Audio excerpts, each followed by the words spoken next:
Tell yourself that you're about to meditate, and let this notification be received by your entire being. And allow the intelligence, the natural intelligence in the body to respond. So you're not going to tell the body, sit this way, do this. We are going to listen to the body. We already told the body, hey, we're looking for meditation, and the body already knows how to get there. So listen to it. You will get a hint to move here, to move there, to make adjustments here, to make adjustments there. Don't think that these impulses to make changes is coming from your ego necessarily. Think that they are coming from that natural intelligence in the body, responding to your intention to enter meditation. The body knows that, you want to enter a natural state. Thank goodness. Okay, now arrange your legs like this. And as you arrange your legs according to how that intelligence in the body is guiding you, you will begin to feel that you're touching something connected to calm and peace and joy. And just let yourself sort of drift in that direction. And you begin to have a palpable sensation of peace, a palpable sensation of pleasantness slowly arising in those places where you direct your attention to simply listen. The legs. And as you begin to make contact, rejoice, reward the stream of your being for helping you fulfill this intention.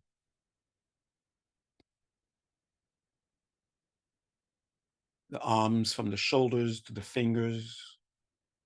Arrange the hands in such a way that when attention goes to the hands, they immediately remind you that you're meditating. It's like a feedback, a loop. Once you reach there, automatically it will tell you, oh, you're meditating, and then you go back. Being aware of the calm arising in the body, in the legs now, in the arms, in the fingers, in the shoulders. The pleasantness and the calm arising in the torso, the front torso, the back, the spine, nicely aligned, not too stiff and not too loose. And you feel the calming and the pleasantness in those places where you bring attention. And bring attention to the head and neck.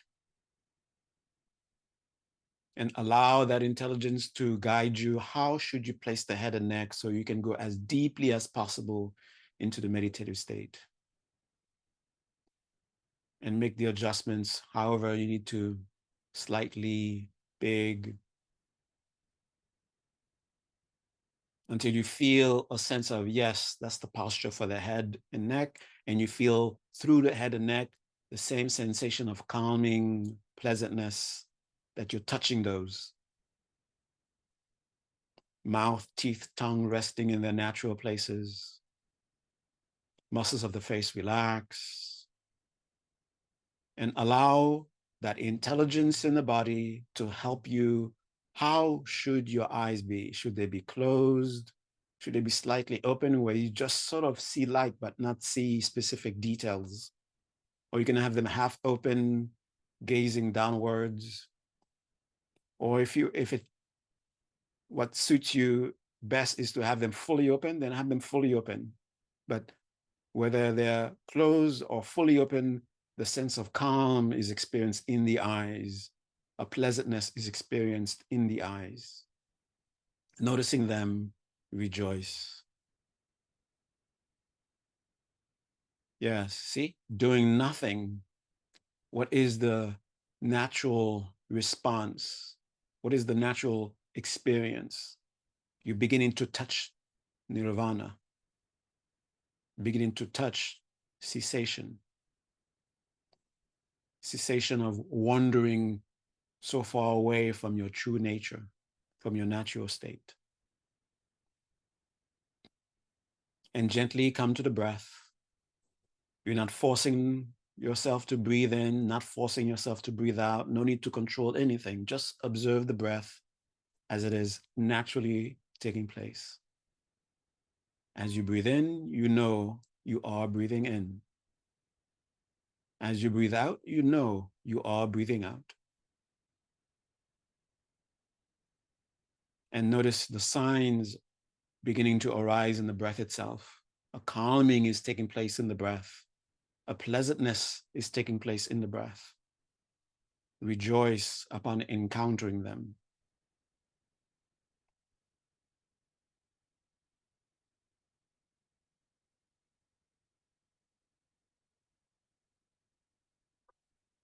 Then make a conscious decision to commit yourself consciously to enter meditation as deeply as possible. You can do this with just the intention of your will, and then notice a slight adjustment in your attitude, in your posture, in your experience, that the calm is significantly or has shift to a significantly different calm, a significantly different pleasantness, accompanying by signs of clarity, signs of radiance, signs of focus.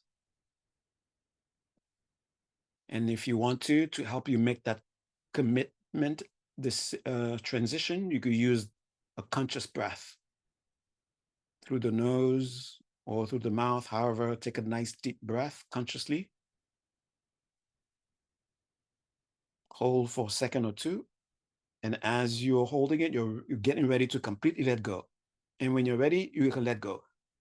And as you let go, let go, let go, let go, let go, let just let go, let go, let go in the breath, let go in the mind, let go in the body. Notice yourself going deeper and deeper and deeper into the calm, deeper into the pleasantness in the body, in the breath, in the mind. Keep letting go, keep letting go. And eventually you reach the end of that breath and let the natural breath come.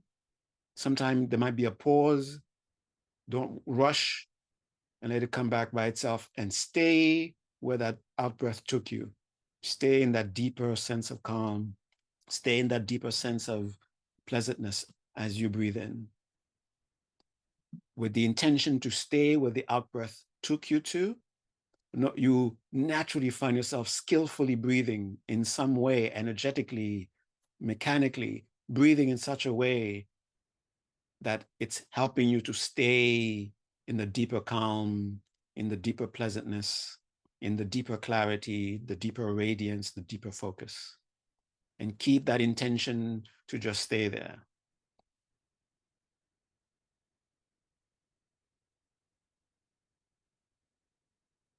And we're not going to go in with a prejudice as to what cessation is supposed to be, what the natural state is supposed to be, but we are intensely curious to encounter it.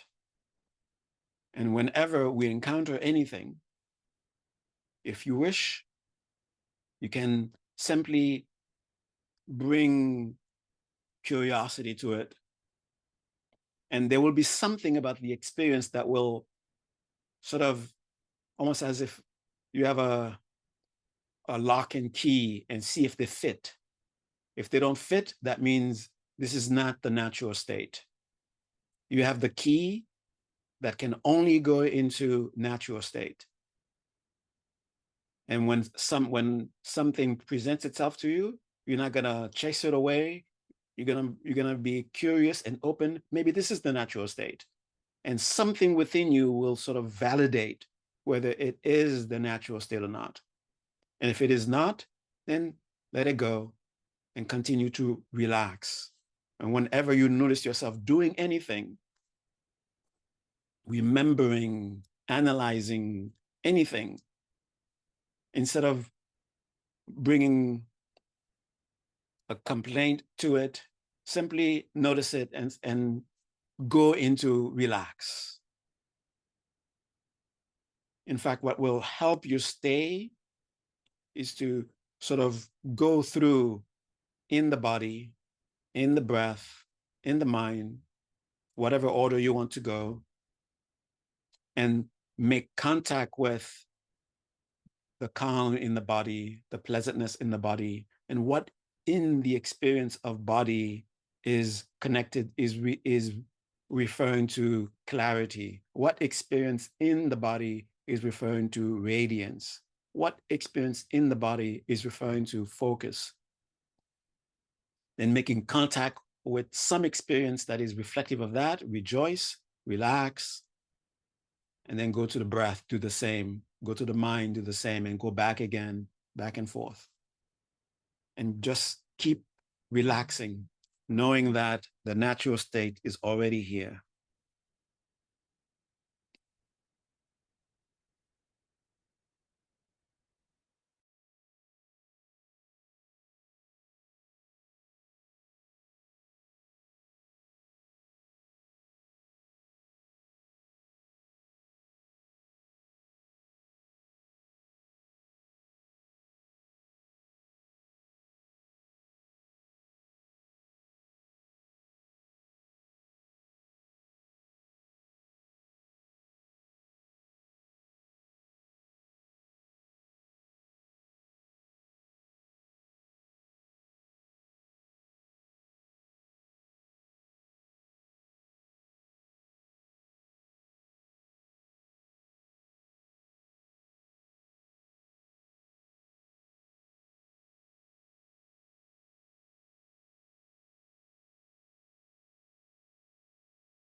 Have a sense of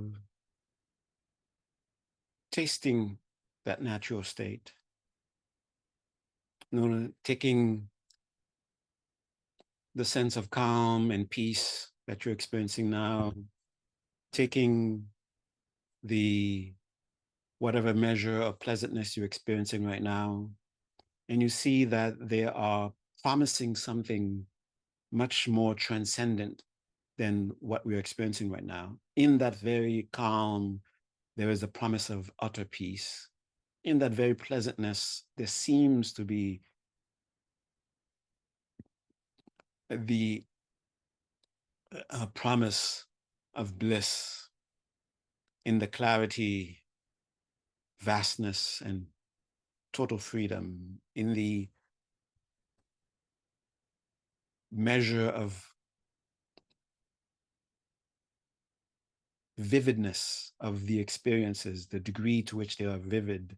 There's the promise of bright, luminous.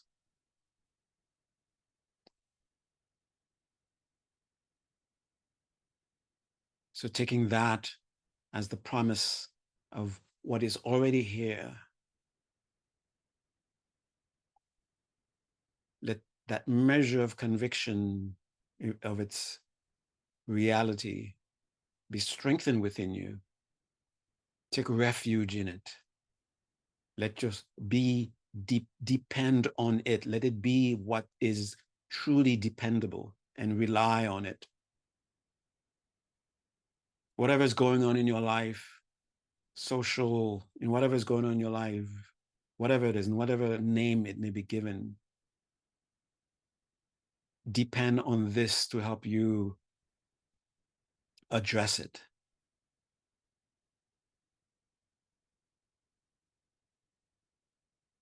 And whatever helps you get closer and closer to that, rely on that. Whether it's words coming from strangers, words coming from friends, guidance coming from you don't know where, instincts, those that lead towards deepening that experience, rely on them. And let yourself be surrounded,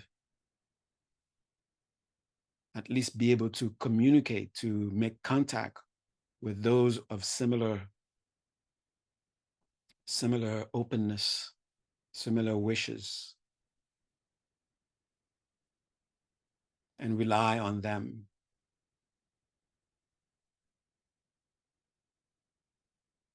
And be grateful to them. Be grateful.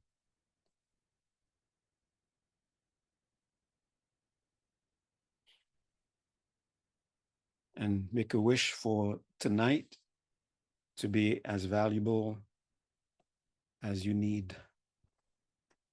And get ready to come out of the meditation. Notice that you are indeed meditating. Rejoice. The signs are present. And with intention to come out, take a nice deep breath. And as you breathe out, let yourself reconnect with your immediate surroundings, deliberately, consciously reconnect through your sense of touch, noticing the feel of the clothing, wherever you're sitting, the environment, the sounds around you, the different sensations and the different colors, the different shapes, shadows, lights. Okay. All right. So you may not have had such a profound experience from this meditation where you can come to the conviction, cessation is real. It is possible.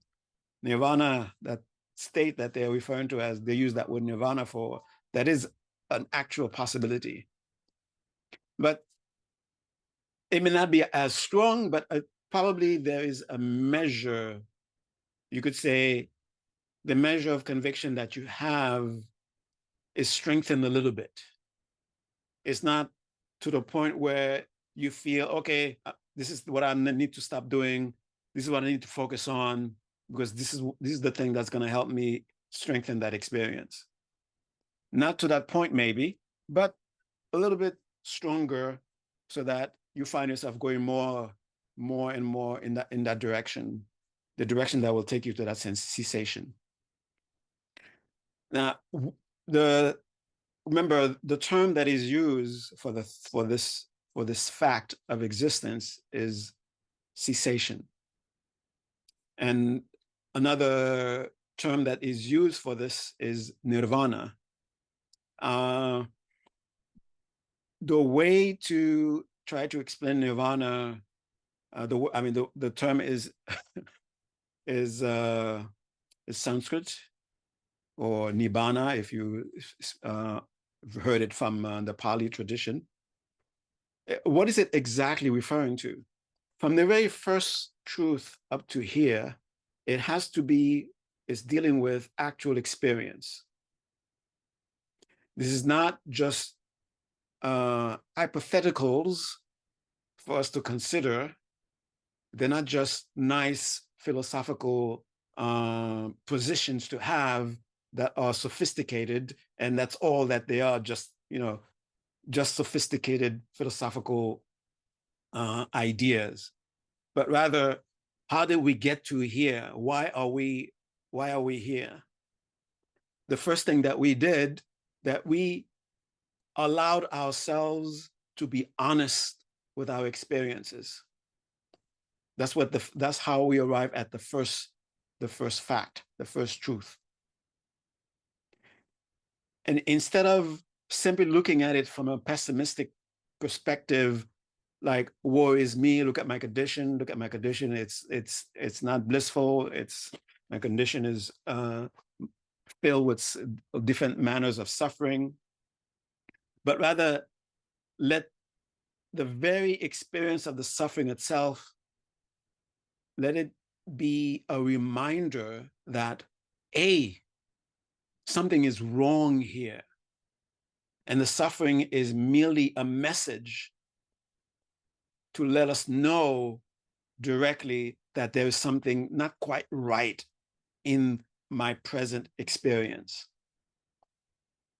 And that, phrasing it that way, something not quite right, what does it mean? Something should be one way and it is not that way.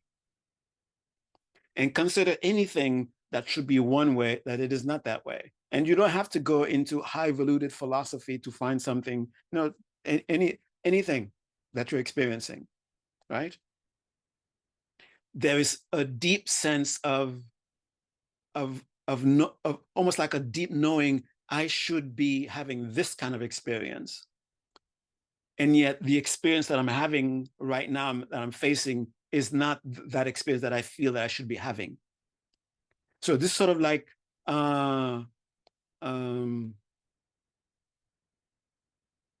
what's that nice term? Well, things are not quite where they're supposed to be. Okay, this sort of experience is an indication, first of all, that we are waking up. We are not where we're supposed to be, and we are aware that we're not where we're supposed to be. It's not simply that we are not where we're supposed to be and we don't care.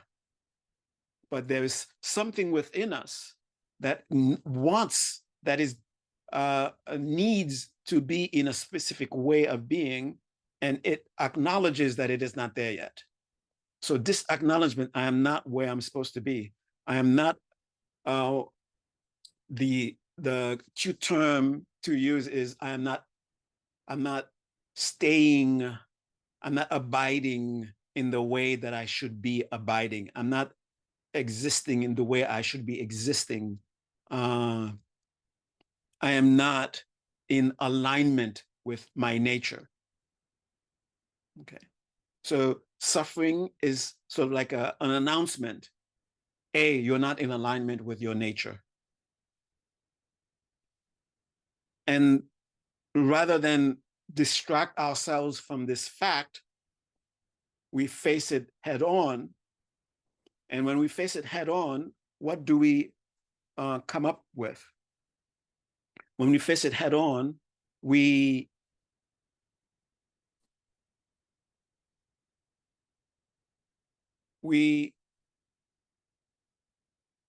come to truly know, and this is very important, we come to true, it's going to sound very elementary. We come to truly know, this is not where I am supposed to be. It's different than doubting whether where you are right now is whether you should be there or not. The way you are, the way you feel in your being is the way you should be, is the way you should continuously continue to experience. When there is doubt about that, then we will continually turn the wheel of suffering, the wheel of samsara, as it is stated. So only when we come to realize, this is definitely not where I'm supposed to be. Imagine somebody who's lost, and this happens to me all the time. Okay. As soon as I come out of the train, that's it. It's like I'm in a different world, even though I'm taking the train all the time. I have to let myself know this is not where I'm supposed to be. Okay. If I don't come to this stark realization that this is not where I'm supposed to be, and I just keep wondering, I'll spend, and unfortunately, this has happened to me many times, where I spend a lot of times just wondering, because I'm not allowing myself to know, hey, look where you are. You're not supposed to be there. Okay. So until I come to this realization, then I will be able to not have the amnesia of, wait a minute, I saw that already. Oh, I saw that already. I went to that corner already. I saw the store already. This is the 5th time. Okay. So until you come to the stark realization that this is not where I'm supposed to be, then the momentum to take a different direction will not be strong within us. If I doubt it, so no, doubt means once in a while we get a little energy. Okay, let's go in the right direction, and you start going in the right direction, meaning you're patient with certain people, you are loving, you respond in love with certain people, you respond in kindness with certain people, and then we get lost again, and we throw that out of the window. We become impatient. We no longer care we care mostly about ourselves, not about others anymore. And we think we are caring about ourselves, but we're not really caring about ourselves. We really don't care about selves anymore. We think we are taking care of ourselves. That's when that's the getting lost. Okay, because we're not really convinced where we are is not where we're supposed to be. So the only way to arrive at this conviction is to actually open our eyes and say, this, I was going to say, I'll say it, this sucks. This is not where I'm supposed to be. This is not where I want to be. This is not how I want to be. That is from deep within me. There was this thing that's just not satisfied with this. It's not just an attachment, I don't like these pairs of shoes this week, and then I go after another pair of shoes, and then I'm satisfied for a few seconds, and then I'm not satisfied. We're not talking about that kind of dissatisfaction, but a deep-seated existential kind of dissatisfaction, because we are not where we are supposed to be. We're not in alignment with our nature. Okay.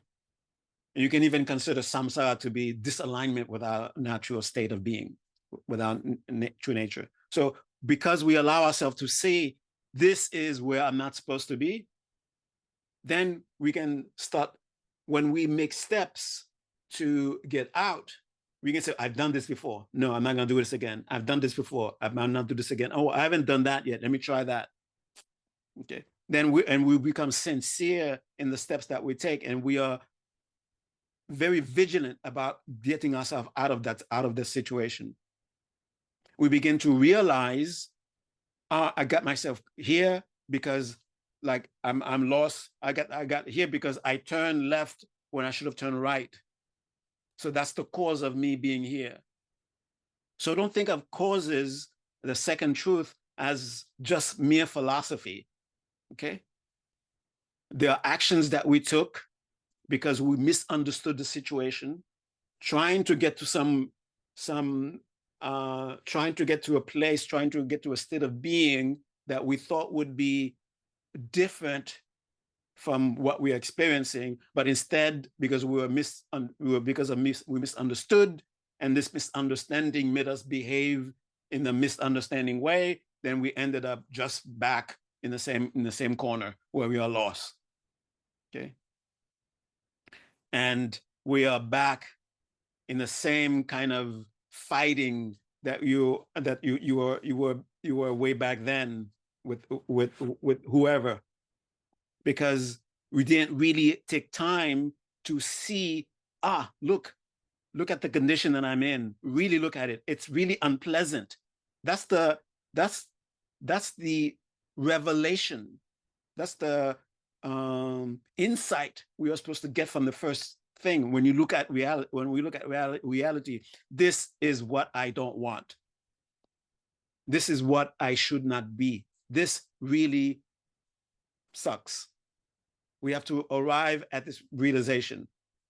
And by looking at it, not running away from it, not distracting ourselves from it, by looking at it, then we start to see the things that are connected to it, how we are in our thinking connecting ourselves to these unwanted experiences, how in our actions we are connecting to these experiences, mainly driven by misunderstanding of reality, an active misunderstanding of reality.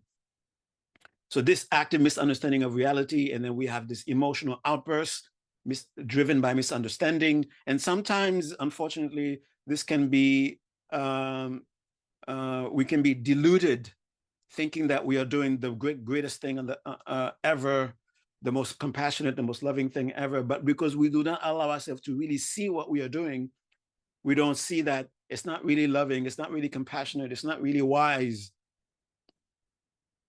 And thinking that we were doing a wise thing, thinking that we're doing a loving thing, a compassionate thing, and then the result is something worse than we were in before, then we will begin to have doubt about this thing called love and this thing called compassion. And having doubt about that, we will not re-examine what is real compassion, what is real love, how do we really align ourselves with that, but rather we will become more entrenched in the very experience that we seeking to get out of in the first place. So when we begin to make connections, not that as soon as you have realization, the insight, okay, this is what needs to change. This is what really needs to change. And these are the things that are keeping me in this condition, in this existence.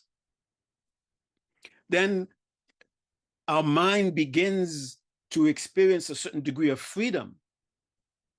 At least it begins to experience a certain degree of freedom from the compulsion to continuously, mindlessly engage in the misunderstanding, allowing misunderstanding to guide us, and then to take actions from our misunderstanding. We begin to stop engaging, stop investing energy into that. And just by this very, very process, just merely disengaging, stop investing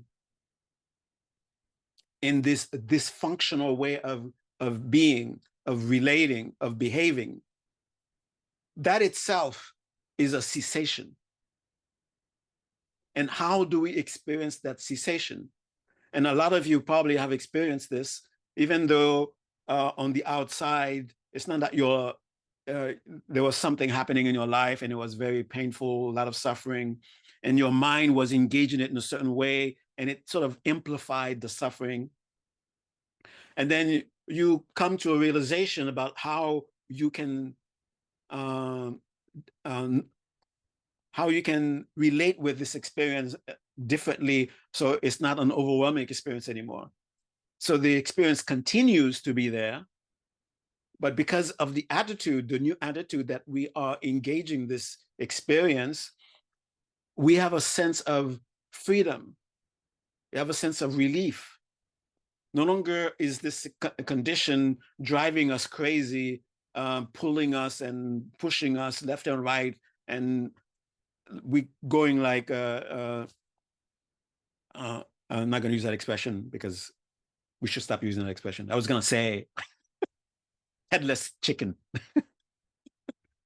but I'm not going to say it. Okay. So we instead of running around being pushed and pulled by simply being like a total puppet, a complete puppet of our misunderstandings and our afflictions, being a total puppet of them, that itself is a kind of that itself is added suffering. And when we finally begin to recognize and begin to just change our attitude, no longer actively, at least emotionally, psychologically, investing in perpetuating it, even though it's still happening, there is a sense of freedom that we experience. We are beginning to experience cessation. It's giving a taste of cessation. And I want you to remember that state. Even though life is still messed up, the situation that was there is still here, but because of that switch, that change of attitude, there is a measure of peace in you that wasn't there before, right? There's a measure of calm within you that wasn't there before. And you might even say there's a degree of pleasantness in there that wasn't there before. Not that your life is, all flowers and bliss and all that kind of stuff, but what you're experiencing is not necessarily something coming into your life, replacing what was there, but rather the mess that was introduced to your life. You've distanced yourself from it, and you're seeing the space. You're experiencing the space between you and that experience. And that space, in its nature, we experience it as peace, as joy. So that is beginning to give us an idea. We can begin to imagine what would it be like for this mess to completely come to an end. How will we actually get to that conviction? We will arrive at this conviction because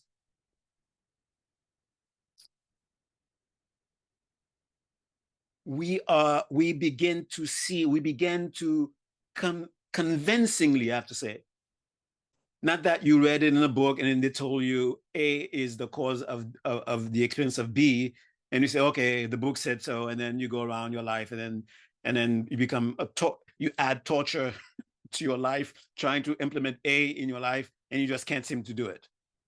Okay, but rather you come in your own experience, come to see, I definitely see this thing connected to my experience.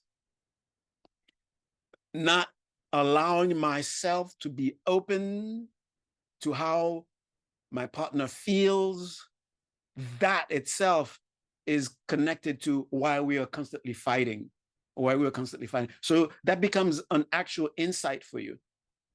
Because constantly fighting or constantly the suffering that was taking place, you allowed yourself to see it. No longer, we fight once in a while. When was the last time you fought? I don't remember. You fight every single day. As a matter of fact, that has become the norm. It has become so much the norm that you have no idea when it started, when it ended, because we are mindless to it. But we become so acutely aware of it. It started at 9:15 a.m. I was wearing such and such. You said such and such. I felt this way and that way. I said this. I said that. You have become completely, and when you're recalling it, it was awful. It was an awful experience, and I don't want to experience it anymore. Because you've come to that conclusion, I do not want to experience that anymore. Then that gave you the clarity to be able to see that's what's connected to it. Oh, I'm not allowing myself to be open to see their perspective. I'm not allowing myself to see how I am.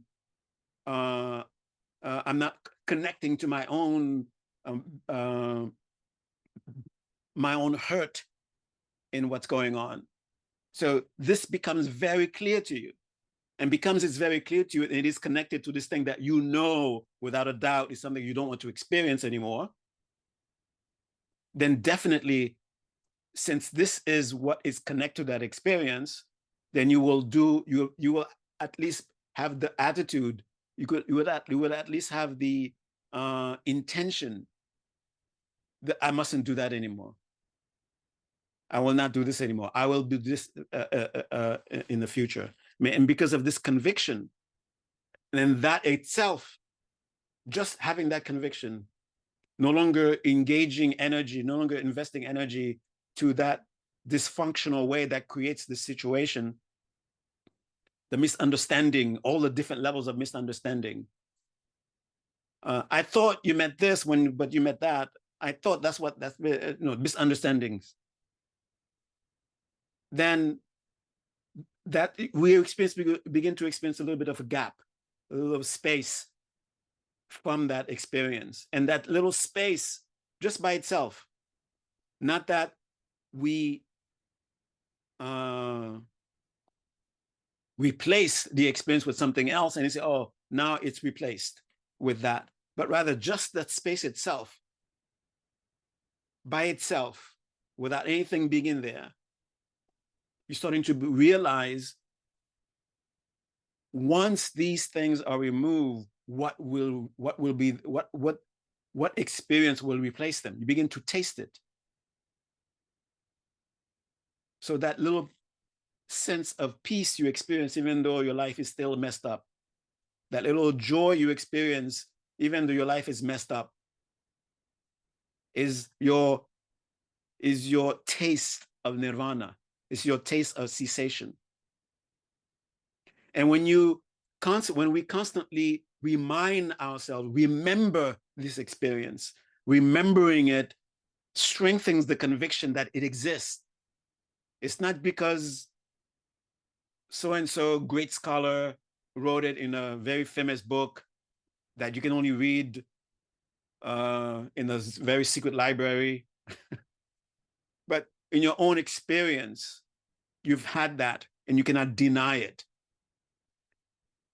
And you keep remembering it. And the reason for remembering it, because 99% of the time we are experiencing conditions to make us doubt. But keep going back to the experience of that taste, because it was a real experience. It wasn't just something you were told, it wasn't just something you read, but something that you experienced. Then that will begin to strengthen your conviction that maybe now that I see things are connected to that experience that I don't want, and just by my mere wish to disengage creates this little space. What if I completely disengage? Okay, then sincerely wanting to disengage, and that itself, just like you begin to see, oh, I behave this way, that's why I have this experience, or I did not behave this way, that's why I'm having this experience, or I behave this way, that's why I'm not having this experience, whatever it is. Okay, then seeing that it is actually connected, then we begin to experience the space, and in experiencing the space, then we begin to strengthen the conviction in that and then it is possible. Why is it possible? Because there is a cause. Remove the cause, then you remove the outcome of that cause. You remove the result of that cause. Now, you will begin now to sort of imagine in a positive way. Positive way meaning what would actually be present in my experience if I remove everything connected to suffering, the experience of suffering, the causes that create suffering. If I'm no longer dysfunctionally engaging in creating the causes or connecting myself to the causes, the condition that creates my suffering, What would that experience be like? We cannot, because it's been so long that we've dwelt perfectly in our, just in being perfect in alignment. I mean, dwelt for significant length of conscious awareness in our nature. It's been so long since we've been in perfect alignment with that, that we've dwelled in that, we abided in that, that it is sort of, the memory of it is almost impossible to bring up. But it's sort of a dingling somewhere, there when like the tip of the tongue kind of thing. But this is like, no, over there, like it's like approaching the tip of the tongue kind of thing. And you sort of sense it, but you can't quite have clearly see what it is like, what it would be like. But there is one big motivator, that is, we know what we don't want. All we want is the absence of it. I don't care what the absence of it is like. The absence of it is one thing for sure. It is not that. Okay. You've had this experience sometimes with things in life where there are certain things that are present. It's like anyone except that. I don't care who I get, as long as I don't get that guy. Okay. Anything is better than that guy. Okay. So whatever your experience will be like, it will be better than having suffering. Trying to put it in trying to objectify it, to see it will be like this every Friday. You will have pistachio ice cream I mean, come on, okay. But that the kind of pleasure you experience with the things that are pleasurable are sort of like a taste of what it could be like. Not that you're stuck eating pistachio ice cream for the rest of existence, but the good experience you have when having that experience is sort of like a taste, a reminder of what it is like when you're in perfect alignment. Okay. And the cessation, the reason that it is not presented as, oh, there will be rivers with gold and things like that, it's not presented this way. Rather, it's presented simply, the suffering that you don't want, it will not be there. Okay. You will dance with someone, it will not be him. Okay. Okay. All right, good. As long as it's not him. Okay. So because you know how awful it was when you danced with that guy. Stepped all over your toes, did all the wrong moves, made you look stupid. And that experience, you don't want to have it anymore. Okay. So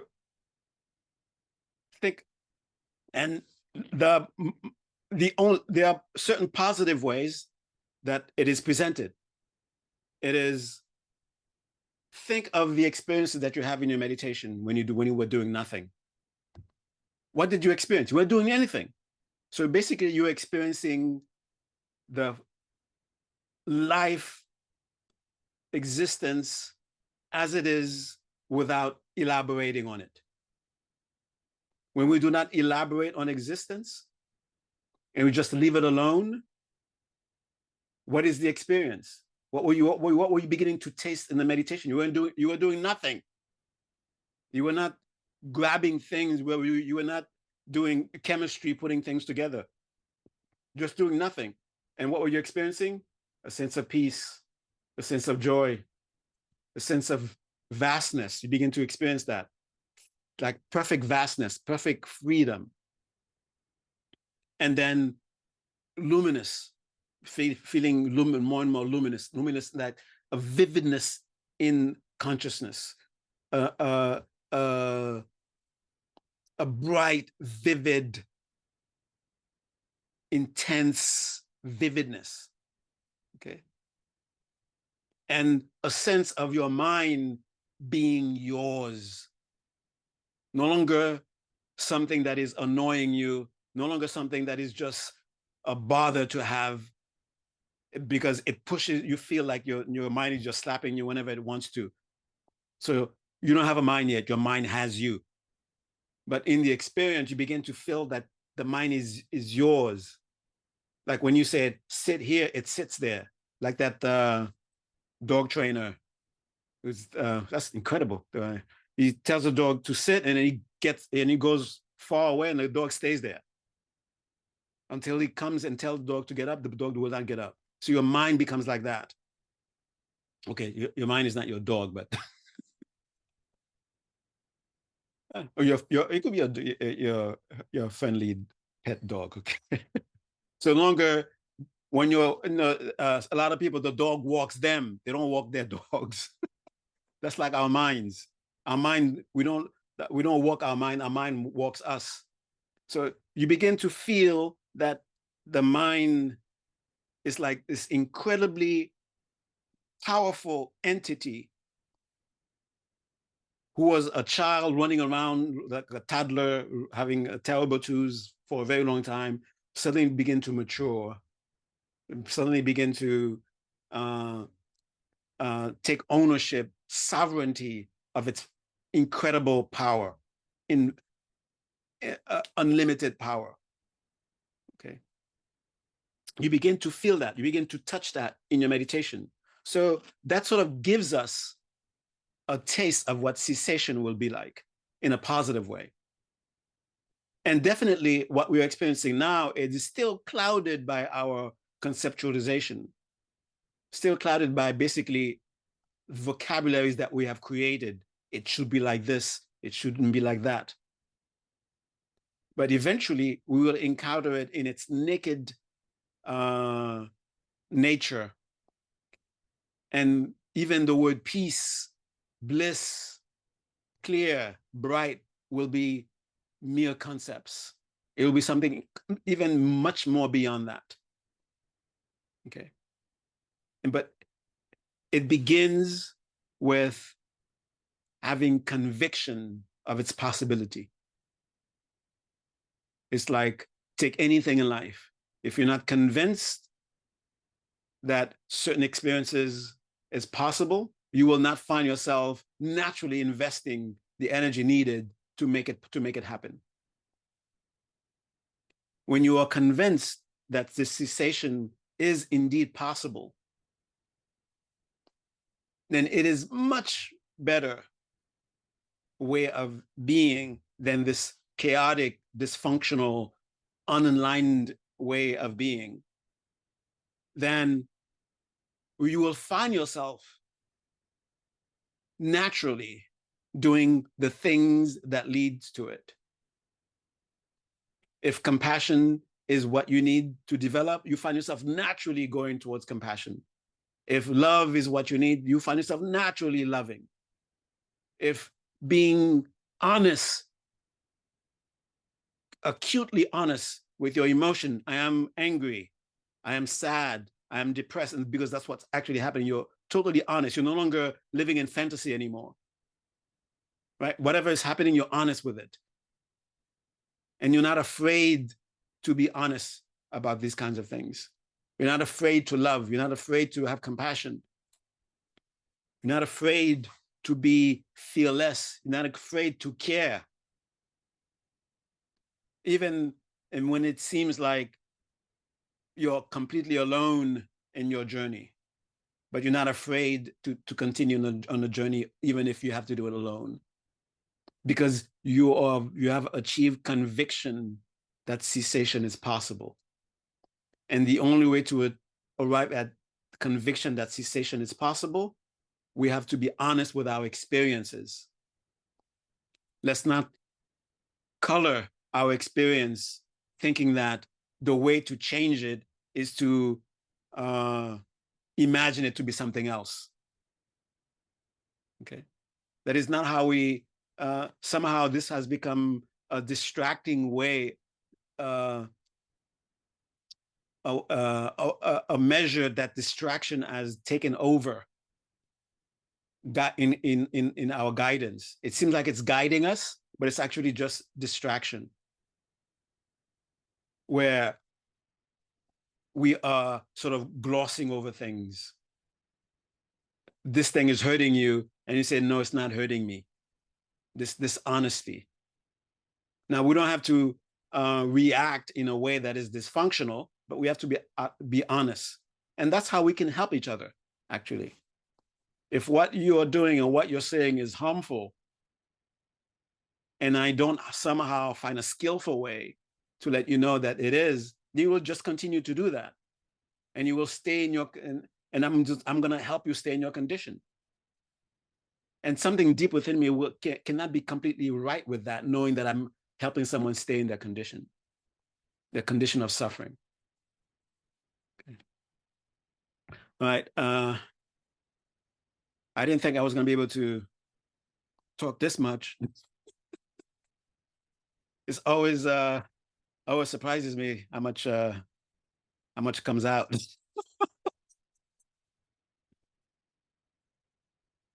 So I hope that I purposefully, I mean, I was trained and schooled in all the philosophical ways of presenting cessation.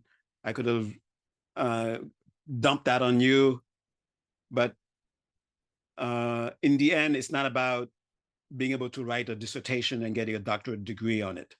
The end is about how are you going to live your life in a way that it makes you feel more aligned. Okay. So in those moments when you taste it, especially when things seems to be falling down and you're disassociating some participation, be acutely aware of the taste of cessation at that moment. How you feel you're tasting a measure of peace. You feel you're tasting a measure of joy. Okay. And remind yourself of that all constantly. So the demon of doubt will not overwhelm us, and then we completely become discouraged. Then we are lost for another infinity in samsara. Haven't you had enough infinities in samsara? Yeah. All right. So really, I did say that we would have more discussion, since the next one, the path, the last of the Four Noble Truths, in that session, I will leave a lot more space so that I'm not the only one talking. So we can actually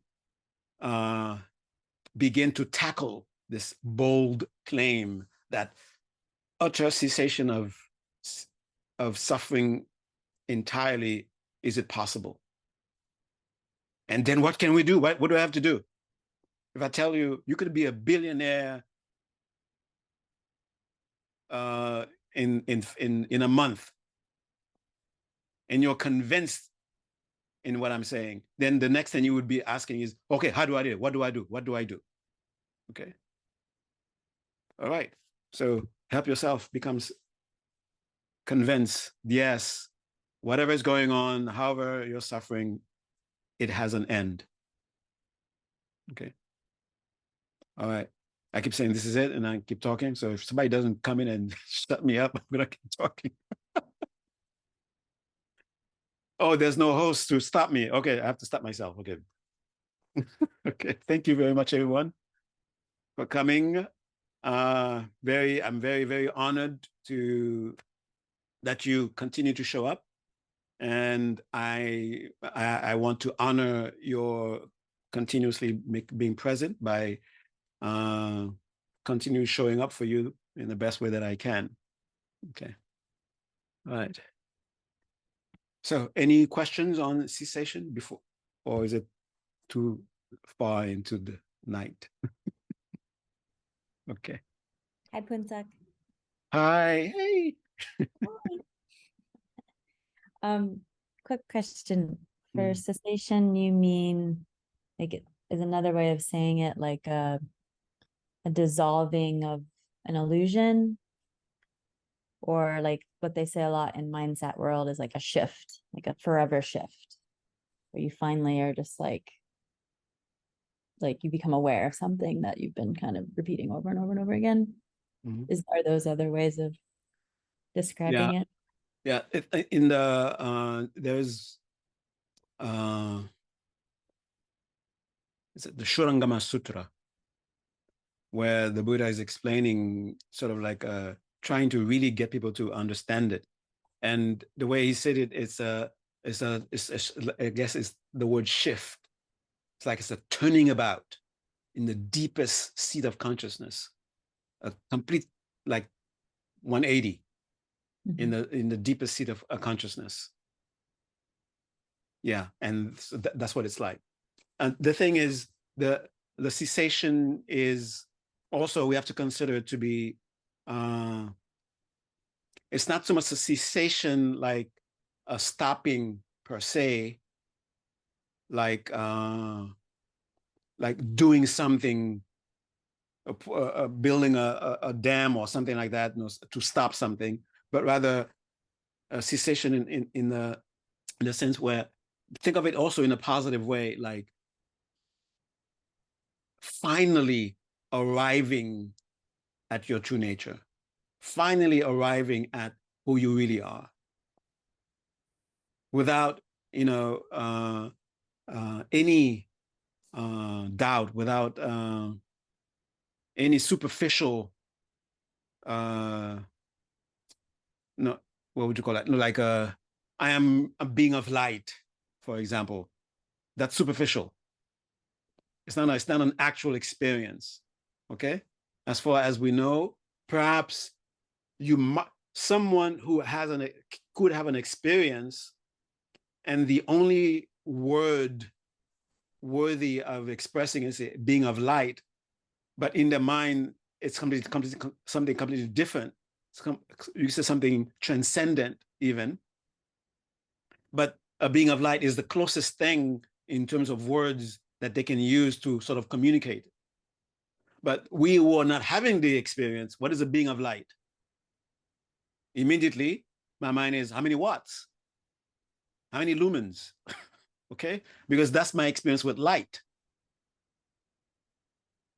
So we have to be very careful with the words that are being used to sort of describe this experience, which is beyond concept, which is transcendent. Transcendent means transcends our normal way of communication. That's why it is never presented in okay, this, it's A, it's B, it's C. It's mostly presented as, okay, it's not those. Okay. So, it's a deep shift, a definite shift deeply within your consciousness. Yeah. Yes. So is it like having an aha moment that you've been behaving or experiencing life in this way, and you come to this aha, like, I don't have to do this anymore because it's making me suffer. And so you get the joy or the cessation, if I'm pronouncing it right, Yeah. that Oh, moment. yes. That's a very good example of that, putting those together. So that's the aha moment. I mean, it's happening, but there's an aha experience, and simultaneously with that, there's that joy you mentioned. There's a piece with that. Okay, so it's oh, it's that kind of experience. Right. Because remember, it is finally being in alignment with who you've always been. So there's a part of you, and remember that thing about the analogy about the key. Finally, there's something that fits it, and say, oh yeah, there's that moment of experience. The way Jamyang Khyentse Rinpoche describes the third noble truth is that which you cannot say anything about. So let's move on to the next one.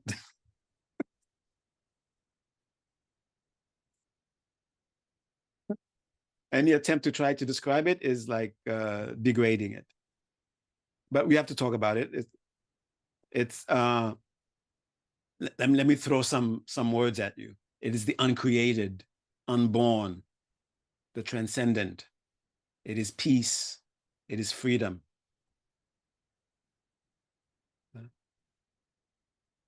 But until, and in the,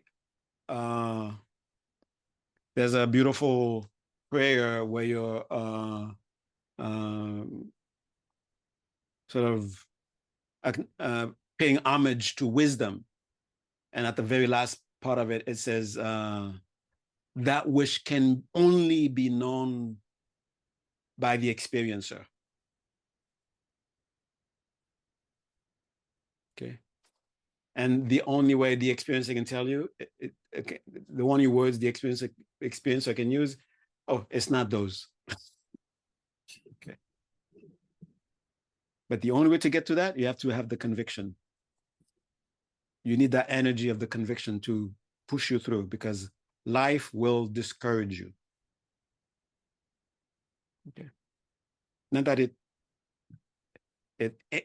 not that it has the intention to, but and that's what it does. Okay. All right. Okay, I have to let you go now because some of you in different times, you have to do many things. So thank you very much for stopping by, and see you in 2 weeks. And if something happens and I cannot make it, I will not send you, unless, I don't know, something definitely it's unavoidable, like, oh, I'm in a hospital, I cannot come. And then they won't allow me to do a Zoom with my phone in the hospital, unless something like that. But if something happens where I cannot hold it, I will definitely give you ample time telling you that it will not be happening. Okay. But for, today, as far as today is concerned, yes, we will meet again in 2 weeks. Okay. And we'll discuss the last of the Four Noble Truth, and then definitely probably go into discussions with each other, and then that might go into the next one. Okay. All right. Thank you so much. And let's do a very brief closing prayer. Not closing prayer, closing meditation. So communicate to your whole being that you're about to meditate. Go back to the memory of what it was like to meditate, and let that mere recalling of that experience, let it infuse your body and mind, and let yourself begin to re-experience in the body, in the mind, in the breath, touching meditation. And as soon as you make that first taste, take a nice deep breath. And as you breathe out, let yourself fall into it. As you fall into it, notice the signs enhancing in the body, in the breath, and the mind.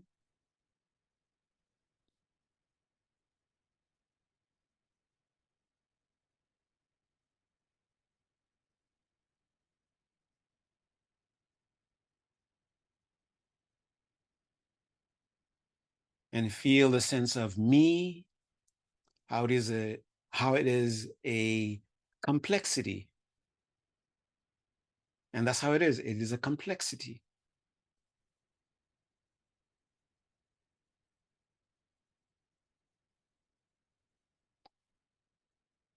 And feel all of us sitting in your place in a circle.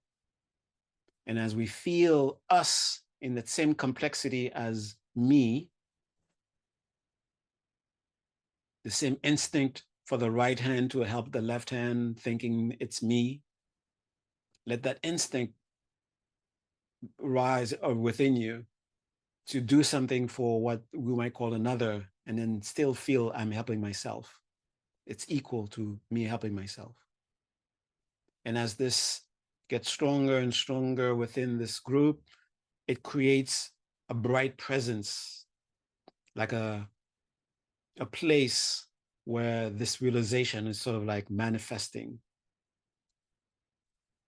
collecting, a bright presence, small, that gets bigger and bigger and brighter and brighter. And then that sense of me and us is getting stronger and stronger until it completely envelops every single one of us, every single thing in the space, every single one, and it expands, expands, expands, expands until it reaches the edge, until the entire earth is enveloped in it.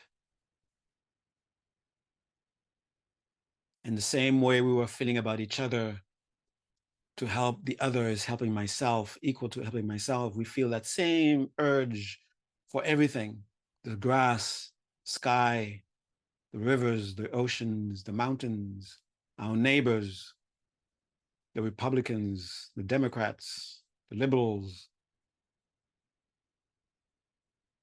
everyone is us.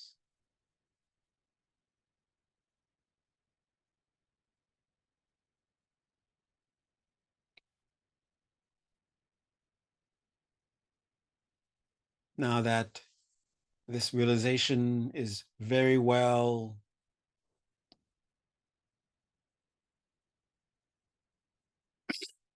crystallized, realized within us, we don't need this outer appearance anymore. So we can maintain the realization without this crutch of this imagery. Then the light begins to shrink, and as it shrinks, whatever it touched leaves with a shimmer until it comes back again in the very center of our circle. And as we strengthen that realization by helping you, helping me, by sincerely helping me, I am also helping you. So sincere love and sincere compassion has no boundaries. And now with this final realization, the imagery is no longer needed. The light returns to each one of our hearts. And we are strengthened even further with this realization, this instinct.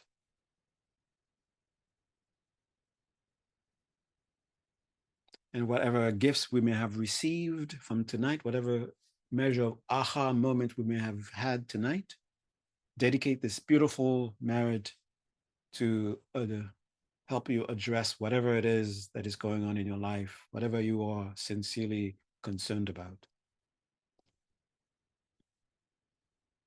Gewa di kyoken Sonam Yeshe Togzo Shin Sonam Yeshe Echung Wen Damba Kunye Dobar Shu. And get ready to come out of the meditation. First, witness that you are indeed in meditation. Notice the signs, witnessing them, rejoice. Now, knowing that you are in meditation, now you can, when you make the intention to come out, there will be an actual coming out of something. With that, you can use the breath. Take a nice deep breath. And as you breathe out, let yourself reconnect with your immediate surroundings. Deliberately reconnect to your sense of touch, noticing the feel of the clothing on you, the seat that you're sitting on, the air around you. Notice the different sounds, close, far, and let yourself begin to see colors, shapes, lights, shadows.